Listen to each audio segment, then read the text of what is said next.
Industrial Society and Its Future is the manifesto of Theodore John Kaczynski, also known as the Unabomber. Ted Kaczynski was a mathematician with an IQ of 167 and was accepted into Harvard at the age of 16. There, he was selected to be a test subject for Dr. Henry Murray's research as part of the CIA's project MKUltra. Ted was psychologically abused by the MKUltra scientists, which drove him to abandon his studies at Harvard and move to a remote cabin in Montana. From his cabin, he lived a technology-free lifestyle until his favorite walking trail was destroyed for road development in 1978. After witnessing the defilement of nature surrounding his cabin, Kaczynski set out on his bombing campaign. In Industrial Society and Its Future, Kaczynski writes under the moniker FC and uses the pronoun we rather than I. The reasons for using the second person are twofold. The obvious reason, of course, was to avoid capture at the hands of the FBI. The second, more ideological reason, however, was to show that he wrote from a perspective which valued freedom and to invite readers who were sympathetic to his ideas to join his cause. In the manifesto, Kaczynski outlines his ideology, why he opposes technology, and what he believed could be done about it to stop the industrial technocratic system. The book is generally regarded positively on the right for reasons that quickly become apparent. In The Industrial Society and Its Future, Kaczynski delivers a scathing critique of leftism. Even though Kaczynski's first principles are that of freedom and autonomy, and because of this, he is ultimately a variant of liberal, Kaczynski pulls no punches in his criticism of the left. Within the first 6 pages of the manifesto, he delivers a panoply of literary barbs like the following. Quote, "One of the most widespread manifestations of the craziness of our world is leftism, so a discussion of the psychology of leftism can serve as an introduction to the discussion of the problems of modern society in general." Quote, "Leftists tend to hate anything that has an image of being strong. They hate America, they hate Western civilization, they hate white males, they hate rationality." Quote, "Art forms that appeal to modern leftish intellectuals tend to focus on sordidness, defeat and despair, or else they take an orgiastic tone to immerse oneself in the sensations of the moment." These excerpts provide a taste of Kaczynski's gripes with the left, but they are by no means a comprehensive list. Pertinently, it is worth acknowledging that Kaczynski chose to end his manifesto with a chapter specifically titled "The Danger of Leftism." In that chapter, he explicitly tells readers to disassociate with leftists and bar them from his movement.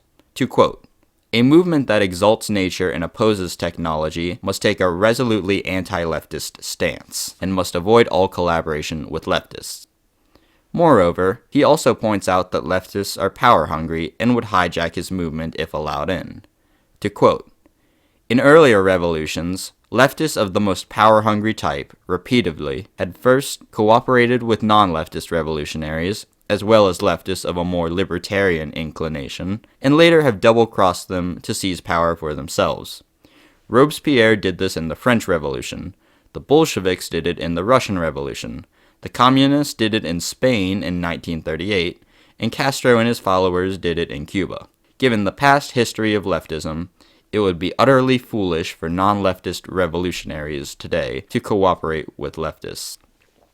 Judging from Kaczynski's quotes regarding leftists, it is self-evident why his manifesto appeals to the right.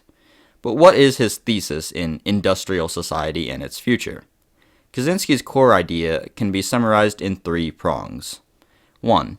Industrialism and technology have caused disastrous levels of suffering and have greatly limited freedom. 2.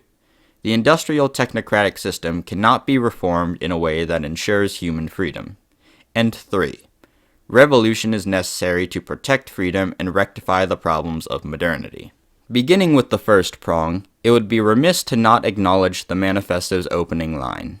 "The Industrial Revolution and its consequences have been a disaster for the human race," is as memorable as it is scathing, and it has achieved meme status for this reason. The fundamental problem with the Industrial Revolution, according to Kaczynski, is that it has forced people to live and behave in ways that are incongruent with how humans evolved. He points out that in modernity, People live in densely populated cities as opposed to villages. People are detached from their local communities, and the family unit has been destroyed. Drug use is rampant, and surveillance monitors people's every move. While all of these problems do cause great suffering in modernity, they are not the root cause in Kaczynski's mind. Instead, Kaczynski argues that these are symptoms, and that technology limits freedom by robbing people from participating in what he calls the power process. The power process is Kaczynski's term for the human need to set a goal, exert effort towards it, and attain the goal. Individuals who do not complete the power process will feel a sense of frustration, constriction, and demoralization. They will feel powerless and dissatisfied, and from this dissatisfaction, other problems in their lives are exacerbated. Additionally, Kaczynski identifies a fourth element of the power process, which is relevant to some individuals but not others. This element is the ability to undergo the power process autonomously. While some people are content to be directed, others will feel deprived of the power process if they are not able to complete the 3 steps independently. Having their goals set for them, being supervised while they work, and being told their preferred method is unacceptable disrupts the power process and causes dissatisfaction for these people. Moreover, this is especially prevalent in modern society. The ability to accomplish tasks autonomously has been greatly reduced since pre-industrial times. Also important to note is that in pre-industrial times, the goal in the power process was usually tied to survival.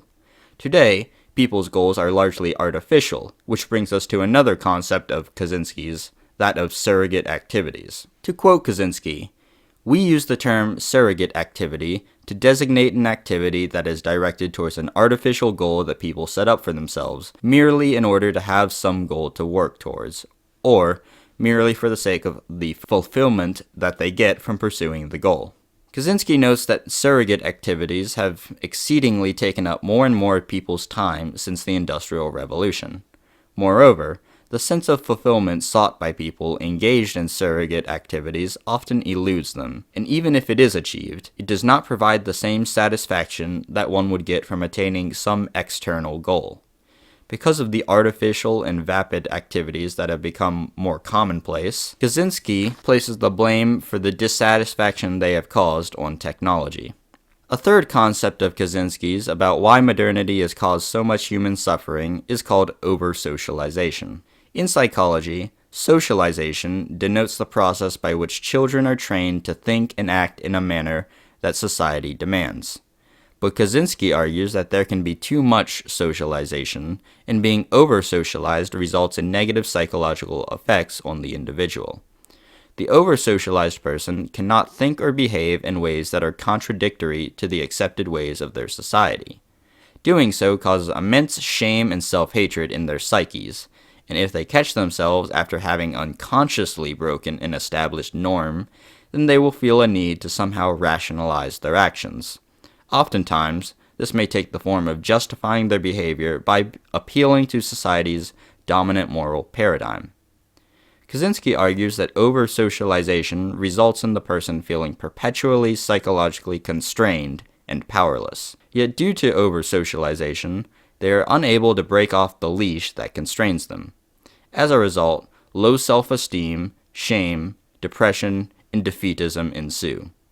Furthermore, Kaczynski sees technology and the system as having greatly exacerbated the problem of over-socialization, which was a lot less of a problem in pre-industrial times. With these aforementioned points in mind, we move on to the second prong of Kaczynski's thesis, that the industrial technocratic system cannot be reformed. One of the ways Kaczynski buttresses his claim is by outlining some heuristics to keep in mind when analyzing historical trends. These are as follows. 1. If a small change is made that affects a long-term historical trend, then the effect of that change will almost always be transitory. The trend will soon revert to its original state. If a small change in a long-term historical trend appears to be permanent, it is only because the change acts in the direction in which the trend is already moving. 2. If a change is made that is sufficiently large to alter permanently a long-term historical trend, then it will alter the society as a whole. 3. If a change is made that is large enough to alter permanently a long-term historical trend, then the consequences for the society as a whole cannot be predicted in advance. 4. A new kind of society cannot be designed on paper. That is, you cannot plan out a new form of society in advance, then set it up and expect it to function as it was designed to. And 5. People do not consciously and rationally choose the form of their society.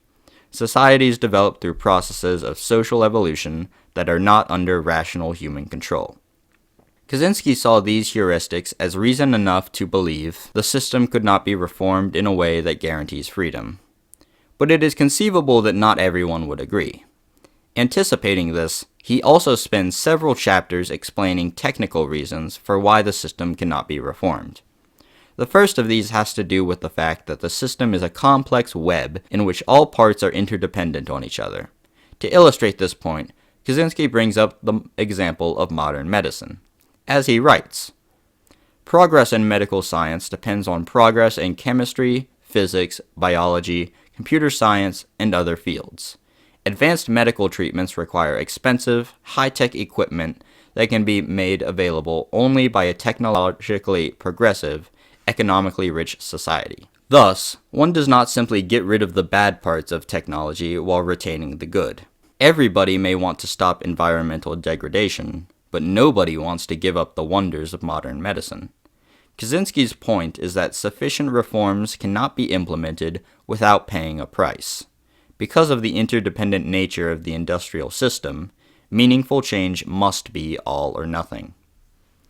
Another reason why Kaczynski believed reform is impossible boils down to the idea that technology is more powerful of a social force than the aspiration for freedom. He rebuffs the techno-optimist opinion that technology and freedom are aligned social forces, and argues that technology continuously encroaches on freedom through repeated compromises. To understand this point, it is worth considering Kaczynski's example of motorized transport. He argues that before motorized transport, a walking man could go where he pleased at any pace he wished. He did not need a road to travel, he did not need to register a vehicle with the DMV, he did not have to obey traffic regulations and stop at stoplights, and he did not have to buy auto insurance in order to travel legally.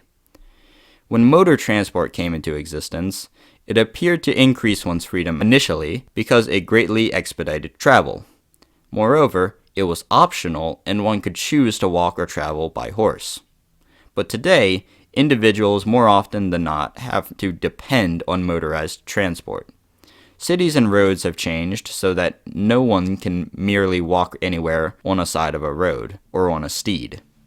Now, even pedestrians must obey traffic lights, they cannot ride horses along roads, and to make use of automobiles, a person must register his vehicle, pass a driver's exam, buy auto insurance, and pay for maintenance and gasoline.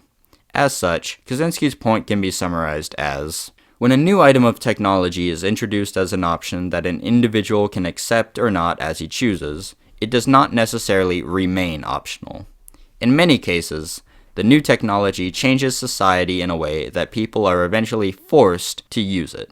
The last argument Kaczynski gives to support the second prong of his thesis is that simpler problems have proved too intractable for humans to solve. If man cannot solve issues such as drug trafficking or political corruption, then how does it follow that reform can solve the problems caused by the technocratic system?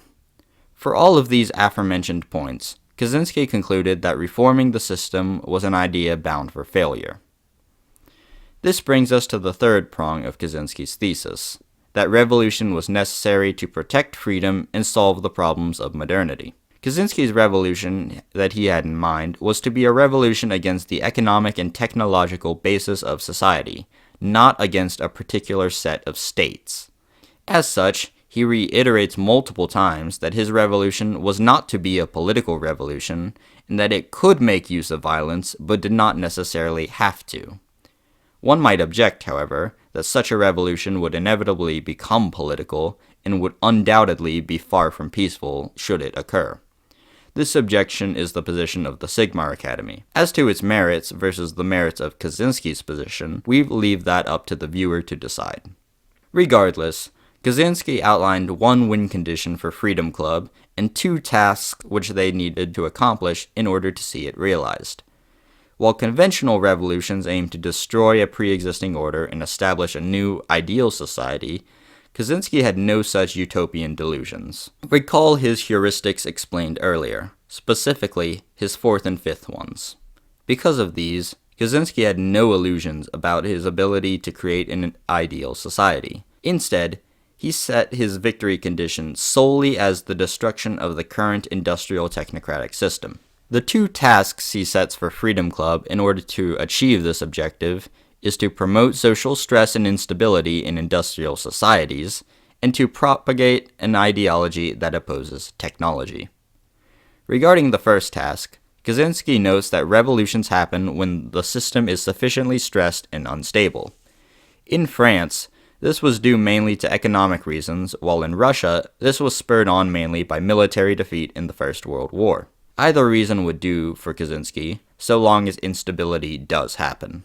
Regarding the second task, Kaczynski notes that on one level, the revolutionary ideology should have rational, sophisticated arguments to attract people who are intelligent and thoughtful, and thus useful directors for a movement. On the other level, it must have a dumbed-down version which appeals to emotion over facts, to attract grunts to be the revolution's foot soldiers. Furthermore, Kaczynski recommends the ideology put forth nature as a positive ideal.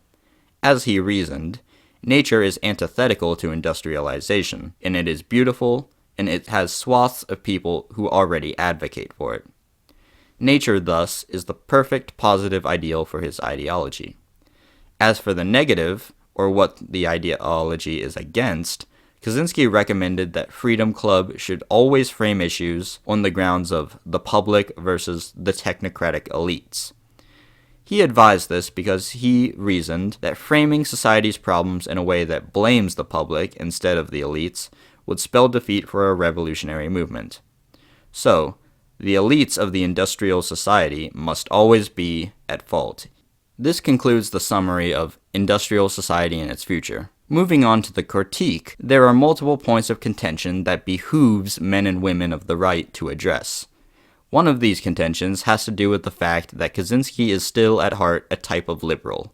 By this, I mean he writes from a perspective in which freedom and autonomy are his highest virtues. Even though Kaczynski certainly was not a shitlib, one cannot ignore that liberalism was the vehicle by which the subversion of Western societies occurred. The 1964 Civil Rights Act and Loving v. Virginia happened because the axioms of liberalism were taken to their logical conclusions. Now, we see firsthand the fruit of liberalism in things like drag queen story hour and debauched pornography. Even though Kaczynski is not culpable for these things, valuing liberty and equality as one's highest virtues spells inevitable disaster, as seen by what happened in our societies. Because of this, rightists should criticize Kaczynski on these grounds. Another criticism of Kaczynski worth mentioning is that he held a materialist worldview. Even though he was not a scathing critic of religion and tradition in his manifesto, materialism provides an insufficient base for making truth claims about morality. Furthermore, materialism is, by its very nature, subversive. It is anti-tradition and anti-hierarchy, and lends itself to egalitarianism. It has been used by the enemies of the West to engender moral poverty in our people. As such, Kaczynski should be criticized on these grounds. A final criticism of Kaczynski is that he misdiagnoses the problem. From an authentically right-wing perspective, technology is not, in fact, the ultimate evil. While it is true technology has caused massive amounts of suffering, and it certainly can be weaponized against a population, as rightists, we do not believe technology is the ultimate root of our people's suffering. It is the stance of the Sigmar Academy that subversive ideas and their implementation by malevolent actors is to blame for our people's suffering, more so than technology is. Put another way, technology is like a tool that can be used to bludgeon us, but it is not the agent who wields the tool. So while Ted Kaczynski does have many based opinions, he is not necessarily right in his diagnosis of the problem, nor in his solution. This does not mean we should throw out everything he says, but rather that we should use discernment to glean what he is correct about while discarding what he gets wrong.